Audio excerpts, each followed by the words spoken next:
What did Hanun, the son of Nahash, do to David's servants? This is the question we seek to answer today as we continue our verse-by-verse study of the book of 1 Chronicles on walking through the Bible. The glory of his cross. Today we're going to be discussing 1 Chronicles chapter 19, verses 1 to 7. But before we do that, let's read the passage.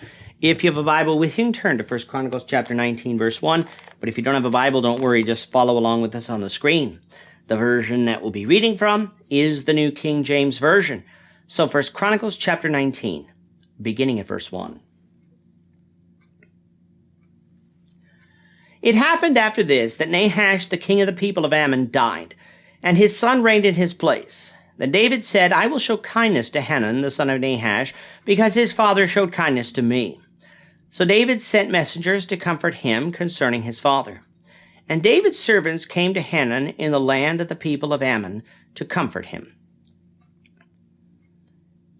And the princes of the people of Ammon said to Hanun, Do you think that David really honors your father because he has sent comforters to you? Did his servants not come to you to search and to overthrow and to spy out the land? Therefore Hanun took David's servants, shaved them, and cut off their garments in the middle, at their buttocks, and sent them away. Then some went and told David about the men, and he sent to meet them, because the men were greatly ashamed. And the king said, Wait at Jericho until your beards have grown, and then return. When the people of Ammon saw that they had made themselves repulsive to David, Hanun and the people of Ammon sent 1,000 talents of silver to hire for themselves chariots and horsemen from Mesopotamia, from Syrian Maacah, and from Zobah.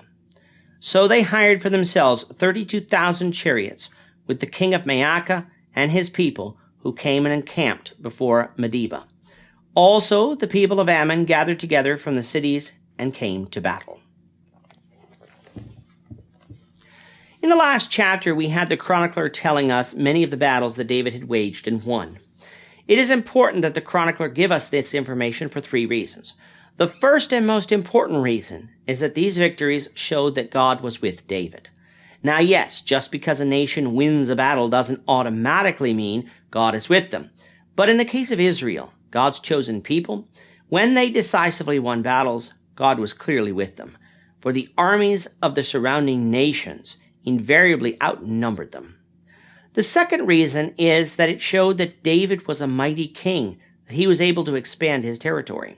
This is in contrast to King Saul, who didn't follow God and who wasn't that victorious in battle, unless David fought in the battle. And the third reason the chronicler tells us of these victories is that it showed the faithfulness of God in actually giving Israel all the land he promised to Abraham. It's not that God had been reneging on this promise, but up until this point, Israel had shown no faith in God to desire to take this land, so God didn't give it to them. When a ruler came who showed this faith, God gave it to Israel. For those returning from Babylonian captivity, the audience of this book, these would be important lessons for them to learn.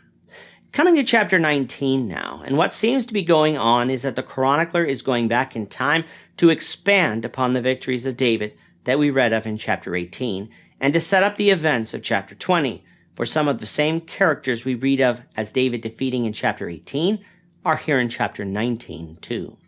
Now yes, the phrase after this is used, which usually means that whatever is being mentioned comes after whatever came before.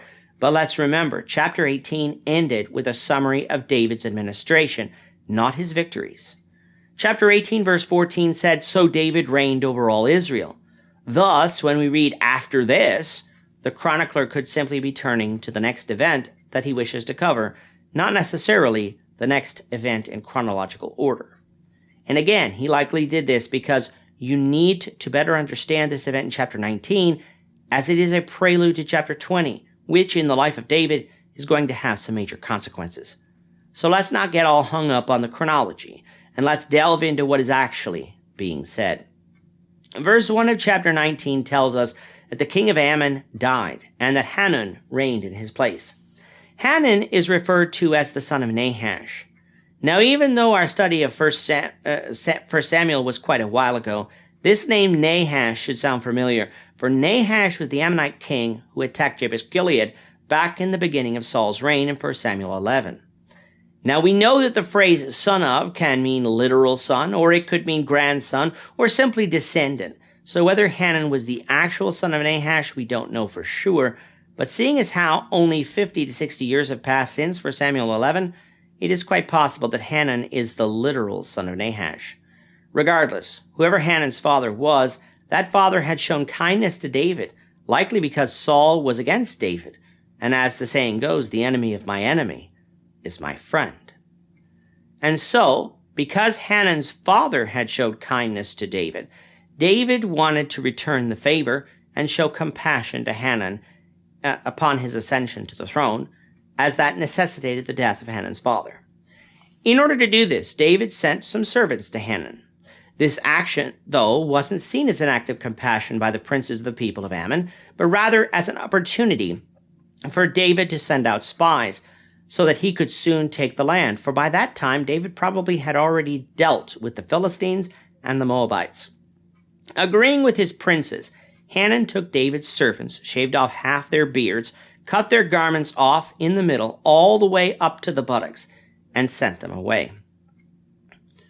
Shaving off any part of the beard by an adversary was seen as an act of indignity by the people of that time, and the same attitude would be held towards what was done to these servants' clothing.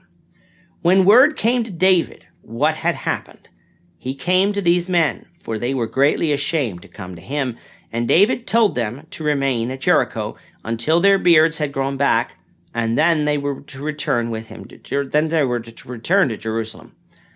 Now Jericho was likely still abandoned at this time, as we won't see it rebuilt until the days of Ahab, but there was a settlement here close to the Jordan River, and it should be expected that there was, as it seemed to be the case here. Knowing that what they had done would be seen as an act of war to David, the Ammonites prepared for battle. They hired Syrians from the north as well as men from other nations in the north to come and assist them in battle. This fact is how we know that chapter 19 takes us back in time, for these peoples were subdued by David in chapter 18 and placed under tribute. And since it is not said here in chapter 19 that these peoples rebelled against David, it is safe to assume that it was because of this battle that occasion came to David to subdue them in the first place. All told, the Ammonites had hired 32,000 soldiers to help them in battle. 2 Samuel 10 says that there were 33,000 men. Is this not a contradiction? Not if you read closely to what both passages said. 1 Samuel 10 didn't give us a whole number. We had to add it from 20,000 Syrian foot soldiers, 1,000 men from Maacah, and 12,000 men from Ishtab. Here in 1 Chronicles 19, we're told 32,000 chariots with the king of Maacah and his people. It's very easy to pass that language by without a thought, but what this is saying is that there were additional people with the king of Maacah on top of the 32,000. 2 Samuel would count these people as 1,000 people. Hence, there is no contradiction when you read Scripture closely. All of these soldiers were placed in Medeba, a city about 6.5 kilometers or 4 miles southwest of Reba, the capital of Ammon. The Ammonites themselves were at Reba, and they prepared for battle with the armies of David. We'll see how this battle progresses, the Lord willing, in the next lesson. With that, our time is up for today. The Lord willing, we hope you'll join us for tomorrow's discussion of 1 Chronicles chapter 19, verses 8 to 19, as we continue our walk through the Bible, one verse at a time. Thank you for watching today's episode. We hope that you found it edifying and ask that you not only subscribe to our channel and podcast, but that you like and share this episode among your friends, so that the saving gospel of Jesus Christ can go out to the whole world.